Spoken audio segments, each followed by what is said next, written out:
देखिए, compartmental exam के लिए सबसे पहला जो है चैप्टर को समझना, तभी आंसर बना के लिखा जा सकता है। तो सबसे पहले चैप्टर में उठाता हूँ न्यू की ईट, और बहुत ही समरी टाइप में चलेंगे हम लोग। यहाँ पे कवि परिचय है, ये सब मुझे इतने पढ़ाने की ज़रूरत नहीं है। डायरेक्टली मैं मेन पोर्ट में चलता हूँ न्यू की ईट का। हाँ, न्यू की ईट, वहाँ से एग्ज़ाम में कितना मार्क है वो दिया हुआ था, शायद 5 मार्क का था। वहाँ से 5 मार्क का वहाँ पे नहीं है पहले। ये देखिए न्यू की ईट और छोटा जादूगर 10 मार्क का है, मतलब 5-5 मार्क का। ठीक है, तो 5 मार्क हमें लेना है। तो सबसे पहले है कि हम थोड़ी सी समरी को जान लेते हैं, फिर कहानी शुरू करते हैं। देखो समरी न्यू की ईट। बेनीपुरी जी रोचक एवं प्रेरक ललित निबंधों में अन्यतम है। न्यू की ईट का प्रतीकार्थ है समाज का अनाम सहित जो बिना किसी यश लोभ के समाज के नवनिर्माण हेतु आत्म बलिदान के लिए प्रस्तुत है। मतलब न्यू का ईट और कंगूरे की ईट के में अंतर क्या है, सब क्वेश्चन आया हुआ था भर भर के एग्जाम में।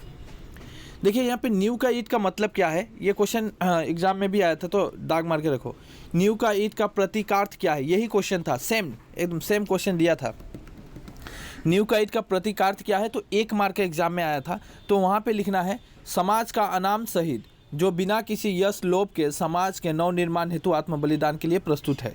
बस प्रस्तुत है तक, मतलब समाज का वो लोग, समाज के वे सभी लोग जो जिनके अंदर कोई लोभ नहीं है, हिंसा नहीं है, समाज की उन्नति के लिए अपने आप को खपा देते हैं।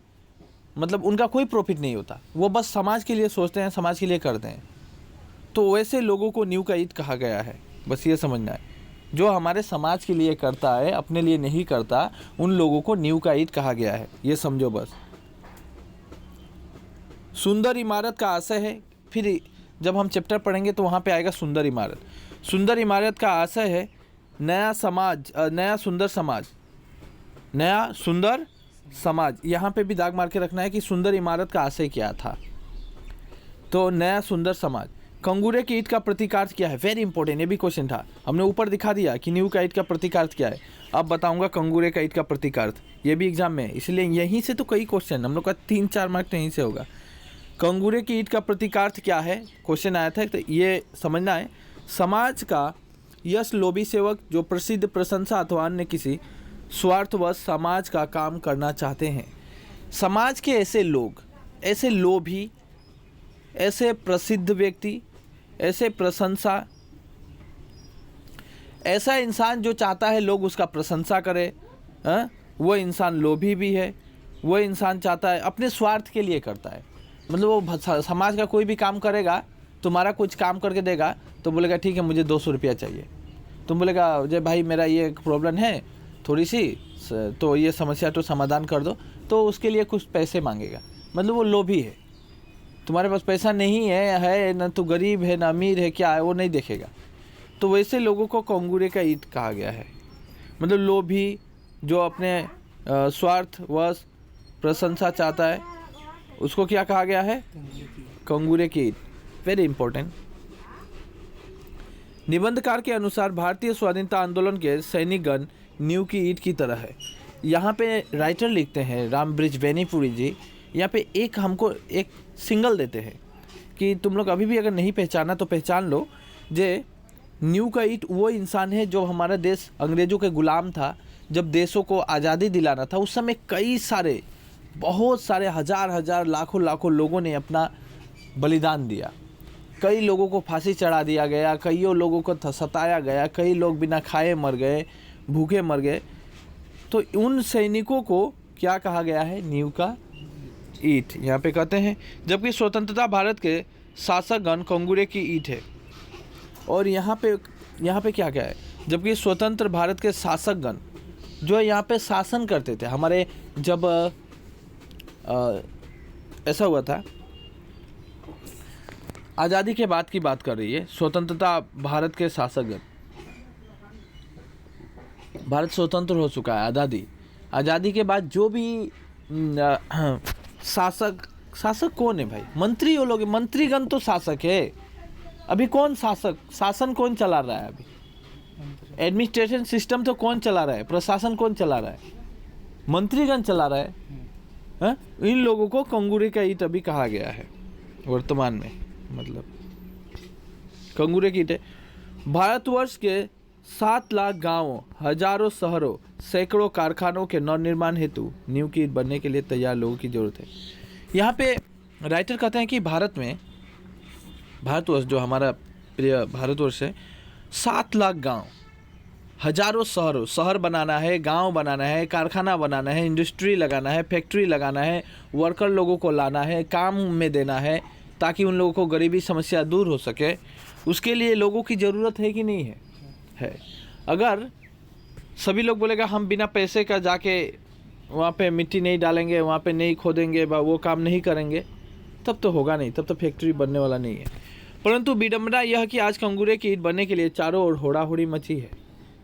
यहाँ पे एक भी पॉइंट एग्जाम में आया था, ये लोग कंगूरे की ईंट बनने की होड़ाहोड़ी मची है का तात्पर्य कभी क्या कहना चाहते हैं, इस तरह की कई क्वेश्चन था। देखो, कंगूरे की ईंट बनने के लिए चारों ओर होड़ाहोड़ी मची है, मतलब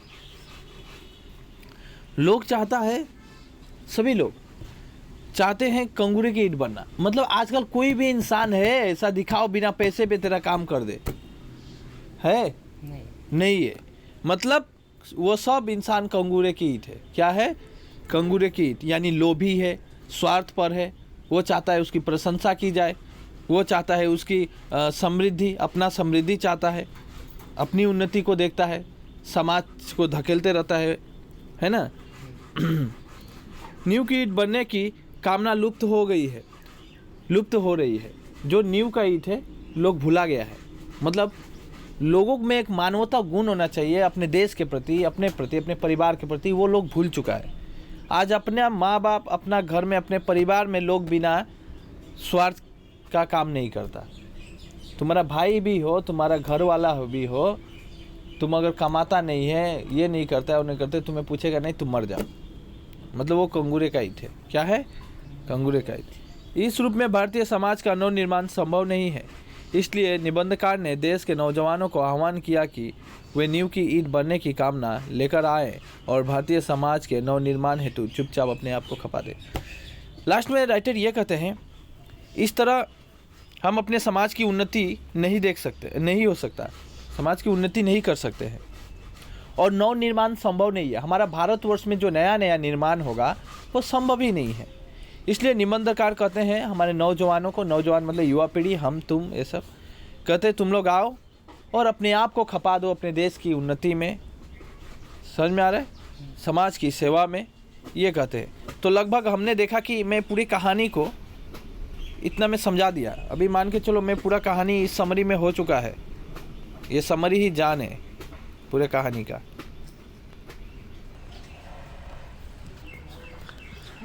नींव की ईंट, वो जो चमकती सुंदर सुघड़ इमारत है, वो किसी पर टिकी है। एक्चुअल में नींव का ईंट मतलब कि तुम्हारा घर का जो ये है वाल है, घर का वाल है ना, यहाँ पे वो बोला गया। इमारत मतलब घर, इमारत मतलब घर, सुंदर सा घर।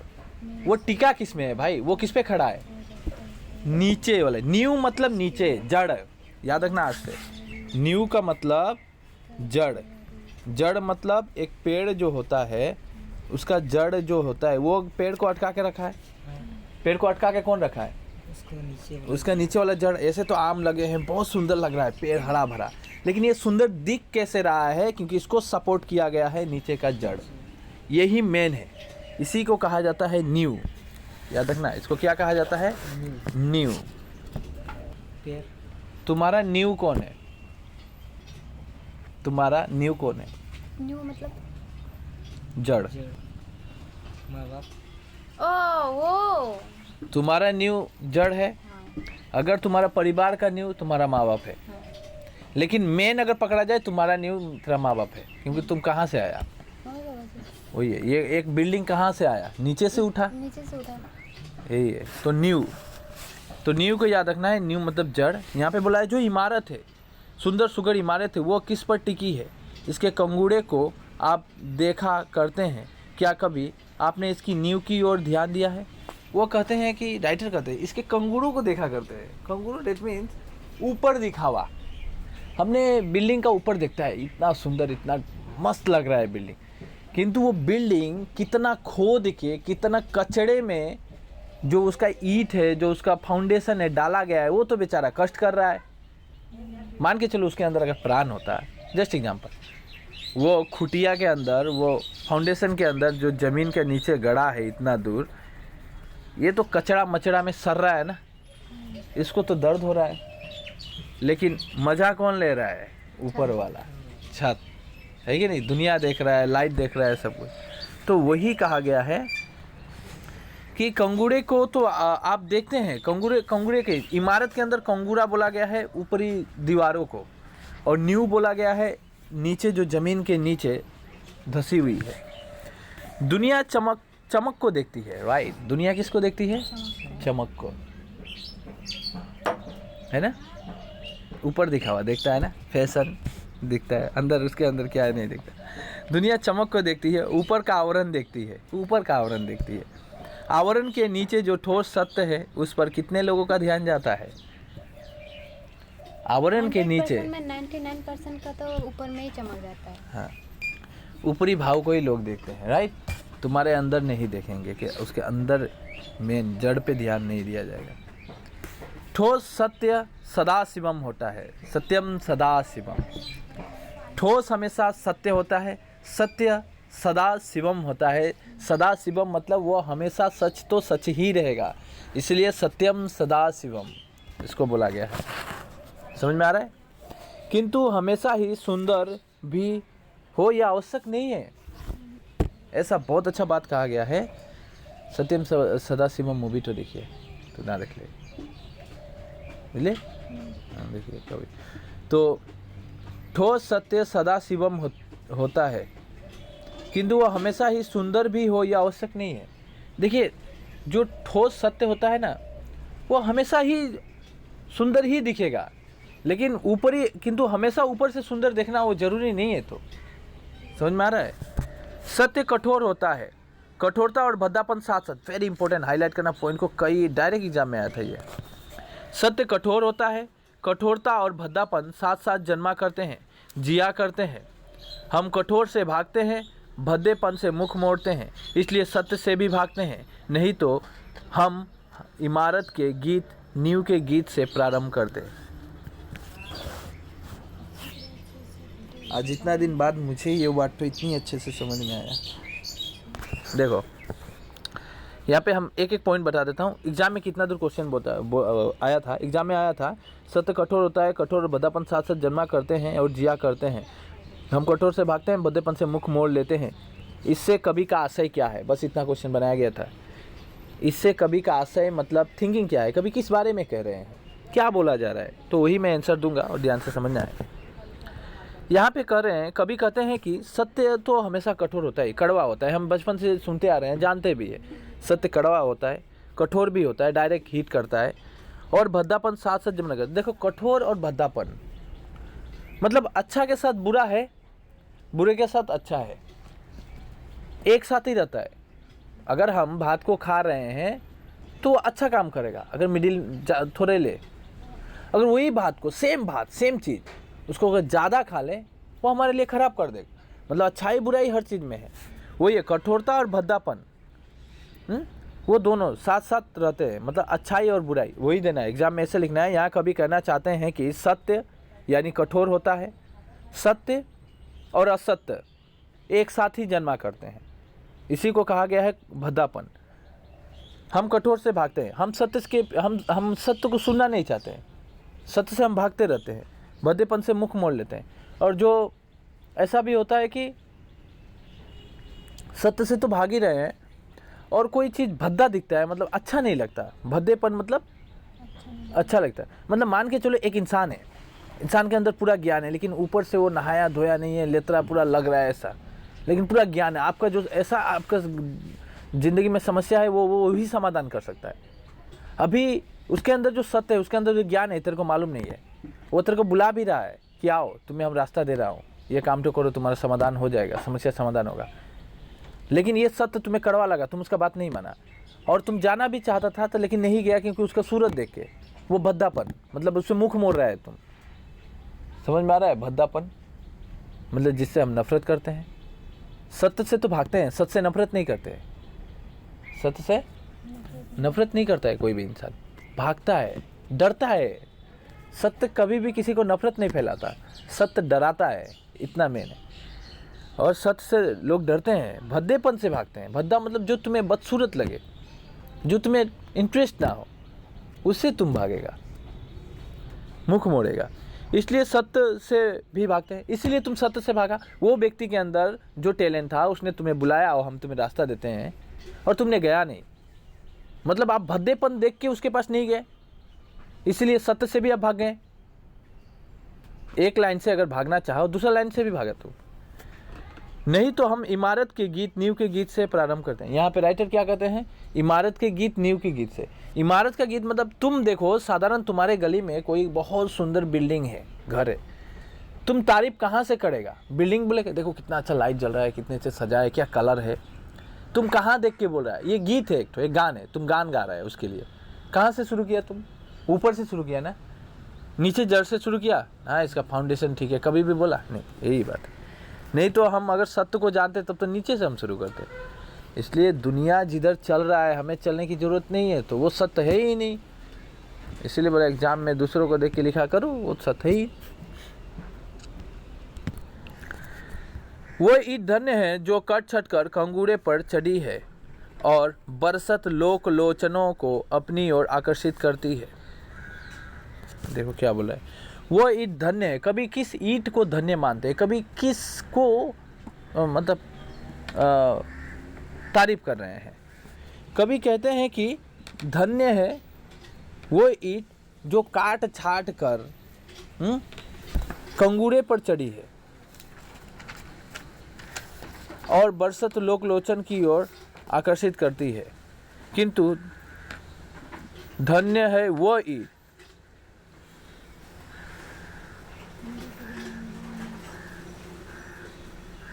अच्छा, राइटर दोनों को धन्य क्यों बोला है? उसको तो एक बोलना चाहिए था। अच्छा, ये लेकिन हम दोनों को ही समझा देना चाहते हैं।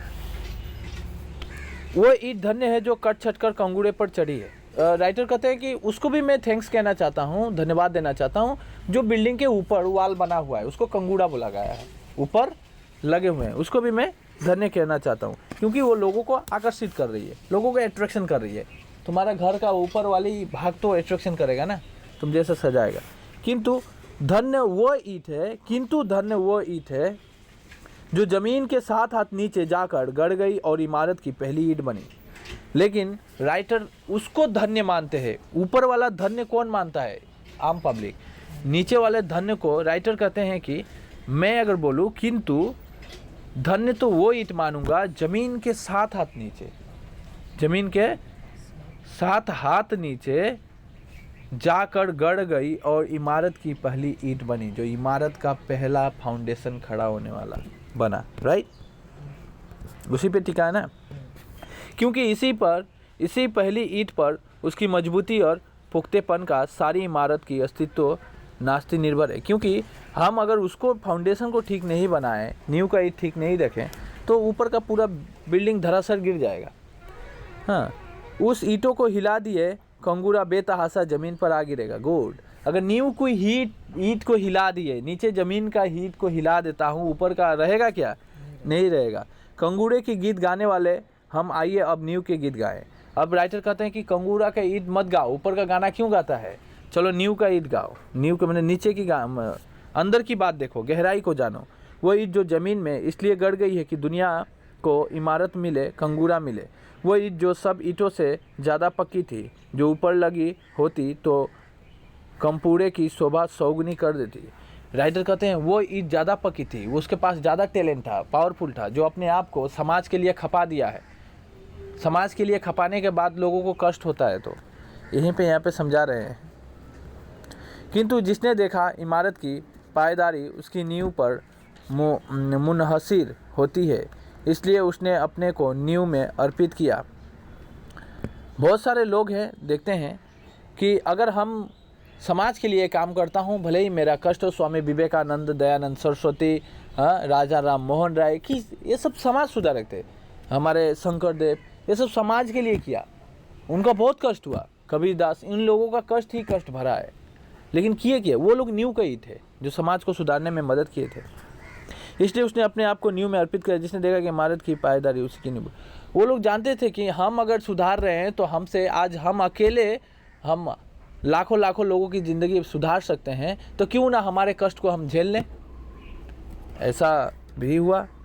वो ईंट जो जिसने अपने को 7 हाथ ज़मीन के अंदर इसलिए गाड़ दिया कि इमारत ज़मीन के 100 हाथ ऊपर तक जा सके। जो ज़मीन के 7 हाथ नीचे अपने आप को गाड़ के रखा है, वो इसलिए चला गया क्योंकि वो जानता है उसके ऊपर अभी 100 ईंटें अभी ऊपर लगेंगे, वो 100 ईंटों को संभाल सकता है। समझ में आ रहा है? 100 हाथ ऊपर तक जा सके। वो ईंट जिसने अपने लिए अंधकूप इसलिए कबूल किया कि ऊपर के उसके साथियों को स्वच्छ हवा मिलती रहे, सुनहली रोशनी मिलती रहे। यहाँ पे राइटर कहते हैं कि वो जो ईंट ज़मीन के 7 हाथ नीचे गया है, वो अपने आप को अंधेरा में रखा है, लेकिन वो चाहता है कि उसका जो भी पार्टनर है, जो भी साथी है, वो ऊपर जाके स्वच्छ हवा में बात करे, लोगों से मिले, है कि नहीं, रोशनी मिले, भले ही हमारा अंधकार हमें मिलते रहे। मैंने बोला था तुम लोग का माँ बाप नींव का ईंट है। माँ बाप भले ही जितना भी कष्ट करे, लेकिन वो चाहता है कि हमारे बच्चे सुखी से रहे। अगर घर में खाना ना हो, थोड़ा खाना है, तो ऐसा भी घटना है कि माँ वो खाना खुद नहीं खा के बच्चे को खिलाती है। हकीकत है कि नहीं है? मतलब माँ क्या है? नींव का ईंट है। बच्चे क्या है? कंगूरे के ईंट। तो हम जानते हैं कि है ये।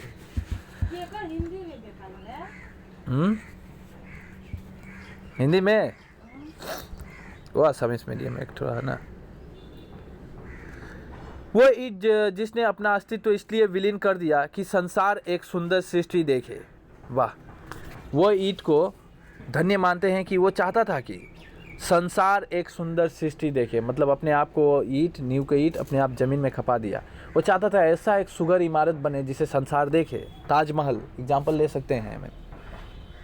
सुंदर सृष्टि, ये वाला फिर हाईलाइट करना है। सुंदर सृष्टि हमेशा बलिदान खोजती है, बलिदान ईंट का हो या व्यक्ति का। बहुत अच्छा पॉइंट है। सुंदर सृष्टि, अगर हम दुनिया में कुछ भी समाज के लिए अच्छा करना चाहते हैं तो हमें बलिदान देना बहुत आवश्यक है। समाज के लिए कुछ करना चाहता है तो बलिदान देना आवश्यक है, राइट? अब बोलेगा सर एग्जाम्पल हम किसी का ले सकते हैं, ऐसे महान व्यक्ति। साधारण एग्जाम्पल गांधी जी को ले लो। आप खुद है। गांधी जी को ले सकते हैं। समाज के लिए उन्होंने किए, इतने सारे आंदोलन किए, देश आजाद किए, इतने सारे आंदोलन किए, बिना भूखे प्यासे इतना मारा, अंग्रेजों ने लाठी से मारा, जेल में डाला। हाँ, हम यहाँ पे मंगल पांडे को रख सकते हैं, फांसी लगा दिया गया उन्हें। तो वैसा है, बलिदान देना, बलिदान ही दे रहे हैं ना वो लोग। किसके लिए? समाज के लिए। आज वो लोग अगर नहीं किया होता तो क्या हम इतने सुंदर आज़ादी से घूमते खाते पीते ऐसे करते? नहीं। अभी भी अंग्रेजों का राज रहता, अभी भी सताता, अभी भी तुम्हें चेला बना के रखता, अभी भी कुछ भी करता, तुम्हारे साथ कुछ भी अत्याचार हो सकता था, राइट? वो ये बलिदान चाहे ईंट का हो या व्यक्ति का। सुंदर इमारत, हार्ट अटैक हो गया। सुंदर इमारत बने इसलिए कुछ पक्की लाल ईंटों को चुपचाप नींव में जाना पड़ता है। पक्की लाल ईंटों को मतलब कुछ ऐसे लोग होते हैं जिसके पास ज्ञान है, जानते हैं, वो चुपचाप अपने आप को समाज के लिए खपा देते हैं, चुपचाप, कोई जान ही नहीं पाता है। सुंदर समाज बने इसलिए कुछ तपे तपाए लोग को मौन मुक्त शहादत का लाल सेहरा पहनना पड़ता है। शहादत का लाल सेहरा, शहादत और मौन मुक्त, जिस शहादत को शोहरत मिली, जिस बलिदान को प्रसिद्धि प्राप्त हुई, वो इमारत का कंगूर है, मंदिर का कलश है, या शहादत और मौन मुक्त समाज समझता है। यहाँ पे कुछ बात कहा गया, शहादत, मौन मुक्त, क्या आ रहा है ये सब, तुम लोग आश्चर्य लगेगा। यहाँ पे बोला है ऐसे लोग जिसके पास नॉलेज है, वो कभी किसी को नॉलेज बखान नहीं करते हैं, चुपचाप रहेंगे। जो ज्ञानी हैं चुपचाप रहेंगे, और चुपचाप रह के वो समाज की सेवा करना चाहेंगे कि वो कभी दुश्मन से भी दुश्मनी नहीं करेंगे, ऐसे समाज के लिए। वही है शहादत का लाल सेहरा पहनना। लाल सेहरा मतलब ऐसा पहने हैं, मतलब ऐसा है कि तुमको दिखाई देगा कि वो कुछ नहीं जानता है, लेकिन वो सब जानता है। वही है, और समाज के लिए कर भी रहा है अंदर अंदर। समाज का आधारशिला यही होती है। ईसा की शहादत ने ईसाई धर्म को अमर बना दिया। ईसा मसीह की देखा है तुम लोग? क्रिश्चियनिटी है नहीं, क्रिश्चियनिटी में देखना ईसा मसीह को सूली पे चढ़ा दिया गया था। ईसा मसीह कोई भगवान नहीं थे, इंसान थे, एक साधारण इंसान थे, कबीरदास की तरह।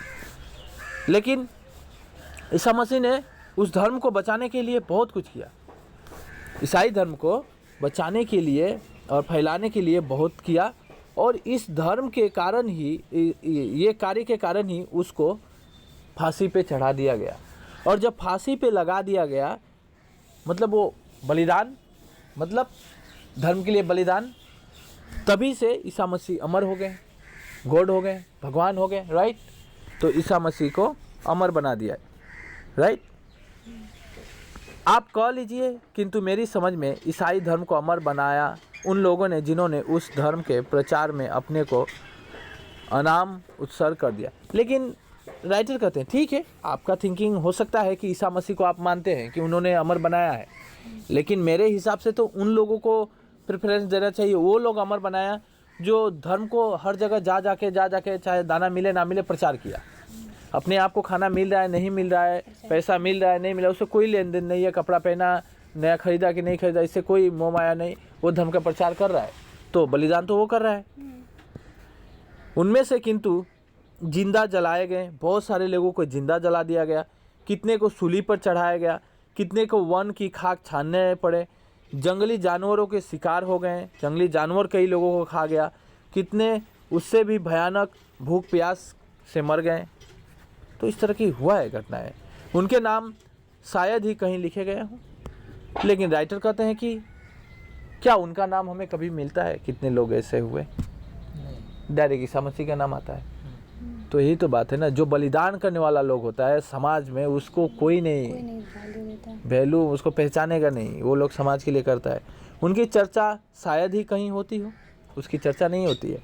किंतु ईसाई धर्म उन्हीं के पुण्य प्राप्त के फल फूल रहा है। ईसाई धर्म उन लोगों के कारण फला फूला है।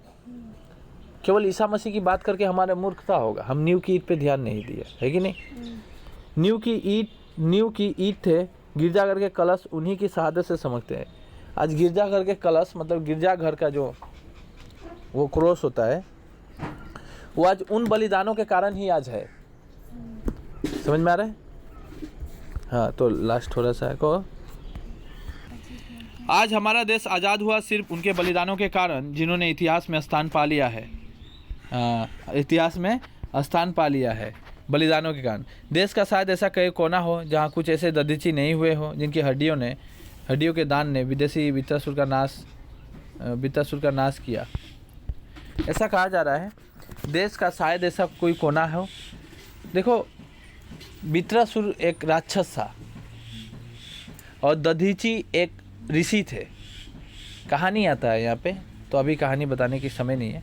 तो वो ऋषि अगर मरता है, ये एक राक्षस है, यो राक्षस वित्रासुर तभी मरेगा जब एक साधु मर के अपना हड्डी सड़ गल के उसका हड्डी मिलेगा, उस हड्डी से उसके मारूंगा तभी वो मरेगा।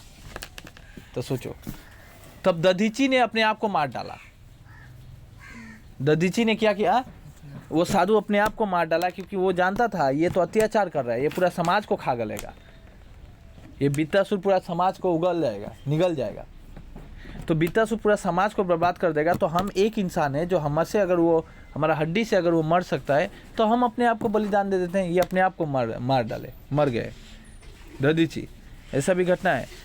हम जिसे ये तो नहीं भी बोल सकता था, क्या हम क्यों मरेंगे भाई, वो राक्षस के लिए, वो राक्षस को तू मारेगा, क्या कर रहा है, करने दो, है कि नहीं। हम जिसे देख नहीं सके वो सत्य नहीं है, यह है मूढ़ धारणा। ढूंढने से ही सत्य मिलता है। देख, ढूंढेगा तभी सत्य मिलेगा। हमारा काम है धर्म है ऐसी नींव ईंटों की ओर ध्यान देना। शहीदों के बाद नए समाज की सृष्टि की ओर हमने पहला कदम बढ़ाया है। हम लोगों ने पहला कदम बढ़ाया है अब आगे बढ़ने के लिए। इस नए समाज के निर्माण के लिए भी हमें नींव की ईंट चाहिए। अफसोस, कंगूरे बनने के लिए चारों ओर होड़ा होड़ी मची है। ये भी हाईलाइट पॉइंट। अफसोस की बात यह है, राइटर कहते हैं कि कंगूरे की ईंट बनने के लिए चारों ओर होड़ाहोड़ी मची है। नींव की ईंट बनने की कामना अब लुप्त हो गई। नींव की ईंट कोई बनना नहीं चाहता है। सब स्वार्थ वाला, हिंसा वाला, लोभ लालची वाला इंसान बन चुका है। 7 लाख गाँवों का नवनिर्माण करना, 1000 शहरों कारखानों का नवनिर्माण, कोई शासक इसे संभव नहीं कर सकता। कोई भी अकेले इंसान इसको बनाना संभव नहीं है। ज़रूरत है ऐसे नौजवानों की जो इस काम में अपने आप को चुपचाप खपा दे।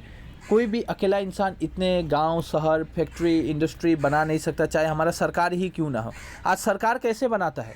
सरकार गांव में बिजली दे रहा है, पानी दे रहा है, हर घर जल योजना, ये योजना, वो योजना, कहाँ से दे रहा है? क्योंकि यहाँ पे हम लोग साथ दे रहे हैं, हम लोग टैक्स दे रहे हैं, हम लोग पैसा दे रहे हैं गवर्नमेंट को, गवर्नमेंट उसको कलेक्ट करके तब बना रहा है। तो यहाँ पे राइटर वही कहते हैं कि अकेले शासक का संभव नहीं है, सभी लोगों का योगदान होना जरूरी है, तभी नवनिर्माण होगा। जो एक नई प्रेरणा के अनुप्राणित हो, एक नई चेतना से अभिभूत हो, शाबाशियों से दूर हो, दलबंदियों से अलग। मतलब ऐसा इंसान चाहिए। इंसान, किस इंसान की बात करें? ऐसा नहीं है कि अपने आप को गर्व महसूस करे, सिर्फ अपना प्रशंसा के लिए कोई काम करे, ऐसा इंसान हमें नहीं चाहिए। कोई दल वल में काम करे, ऐसा नहीं है, हम इस पार्टी से, उस पार्टी से, वो ऐसा इंसान नहीं चाहिए। नई चेतना अभिभूत हो, ये सब।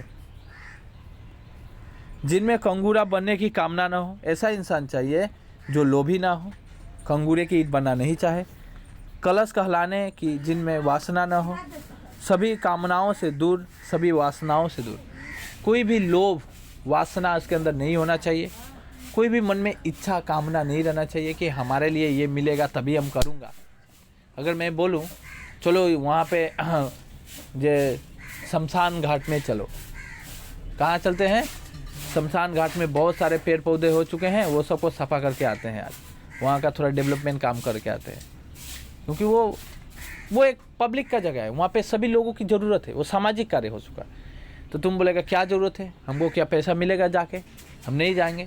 ऐसा नहीं होना चाहिए, ये वासना हो गया। आप चाहते हैं उदय के लिए आतुर हमारा समाज चिल्ला रहा है, हमारी नींव की ईंट किधर है?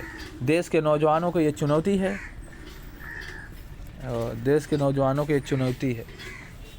क्वेश्चन भी आया था, देश के नौजवानों को क्या चुनौती है? ठीक है, बाय द वे इतना हो गया ना। अब क्वेश्चन आंसर तुम ये सब 1 नंबर का, ऐसे कंपार्टमेंटल के लिए ये तो पढ़ना ही पड़ेगा। 1 नंबर एक लाइन का है, ये पढ़ना ही पड़ेगा। इतना 1 नंबर का सिर्फ पढ़ के आओ, एक लाइन का है। हम 2 नंबर से सब सेलेक्ट करके देंगे, हम खुद नोट्स लिख देंगे और लिख कर दे भी देंगे हम। ठीक है, तुम लोग पढ़ो, 1 नंबर तक पढ़ो, 2 नंबर से मैं अब नोट्स दे दूँगा, क्योंकि ये कहानी समझना बहुत ज़रूरी था।